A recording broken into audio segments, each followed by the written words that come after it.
Hello friends, AmyR here with Prairie Paper and Ink with video number 2 for tonight. So if you missed my earlier one, or well, they're going up at the same time, but if you missed the other one, it'll be on my channel. It'll also be in the blog post that'll be linked directly below this video. So this is another STAMPtember collaboration exclusive. It's like a super special weekend. We had 2 released yesterday and 2 released today.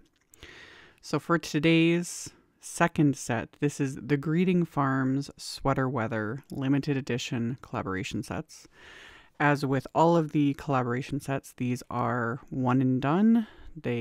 Once they sell out, they're not restocked. The Greeting Farm though has so many cute images. I love the Greeting Farm. I know I say this about a lot of brands. I have a lot of favorite brands.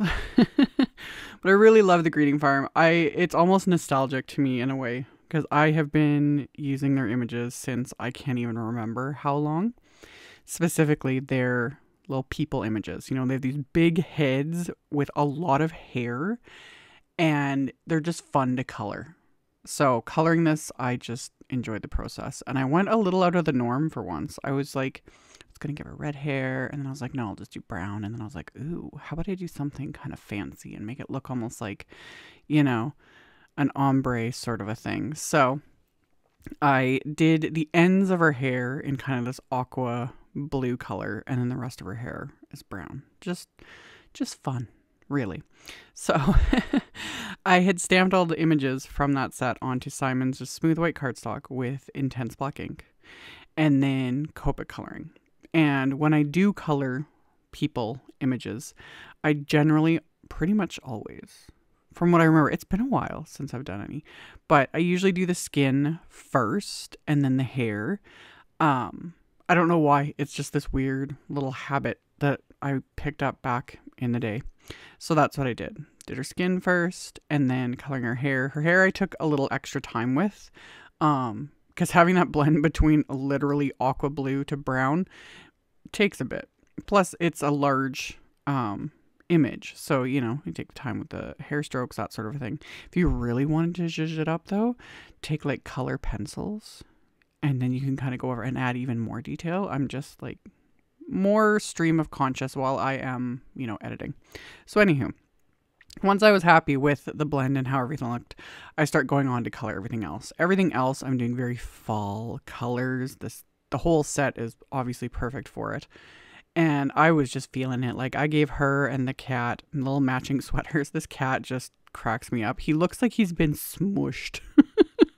He's just this fat cat, you know. Love it. He's like turning into a pancake. So anyway, I did, you know, kind of like a burgundy color sweater for them. And then the cat itself, I colored basically like a tabby. So just use warm grays. Once those are blended, I went back in with the darker shades to add the little stripes to him, just cause, really.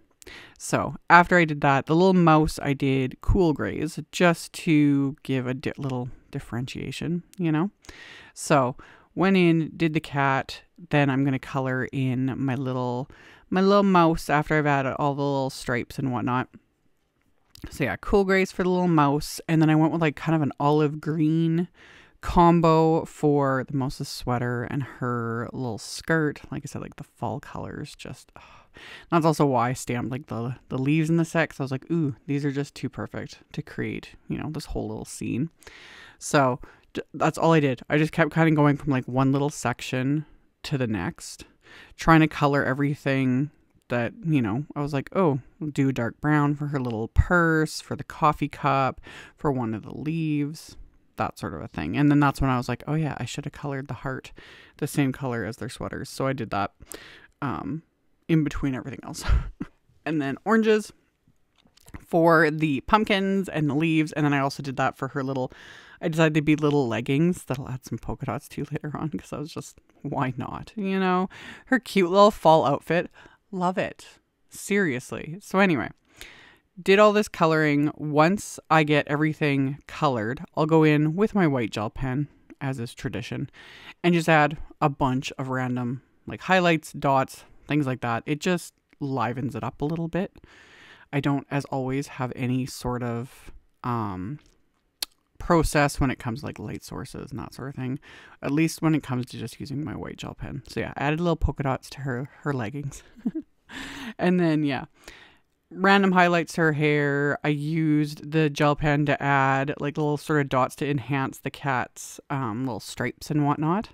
Things like that. Just fun, you know?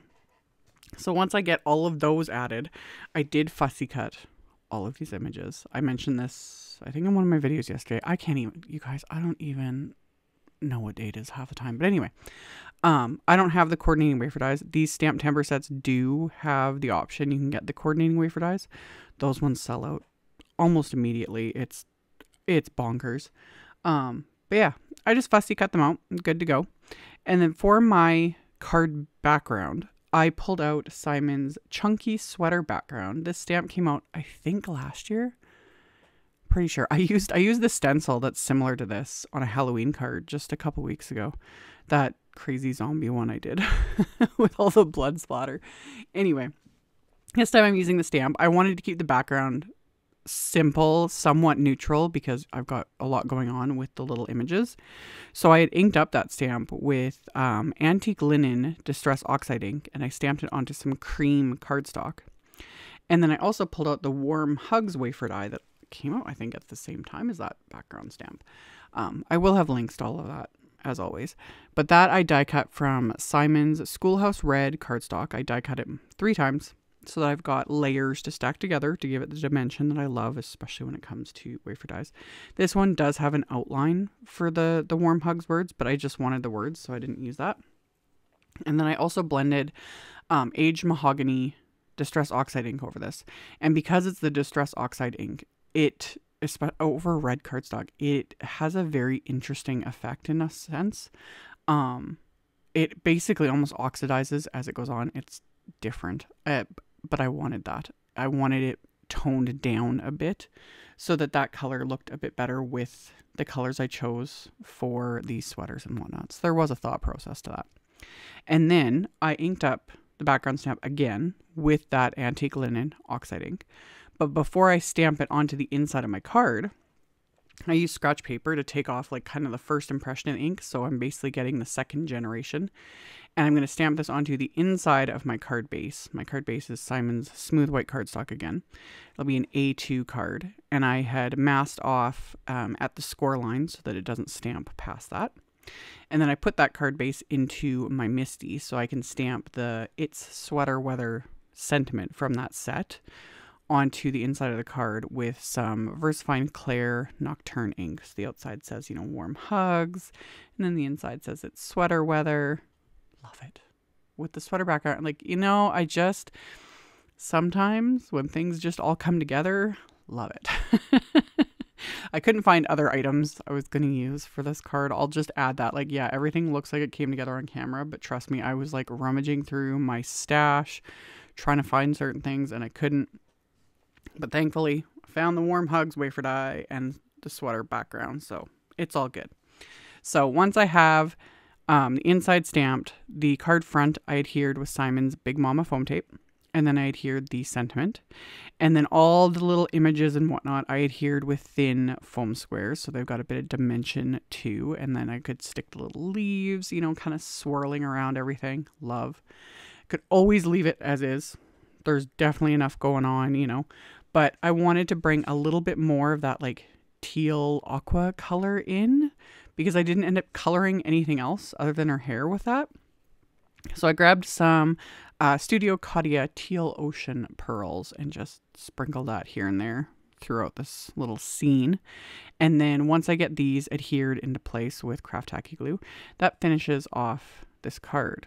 So like I mentioned at the beginning, this Sweater Weather Greeting Farm set is limited edition.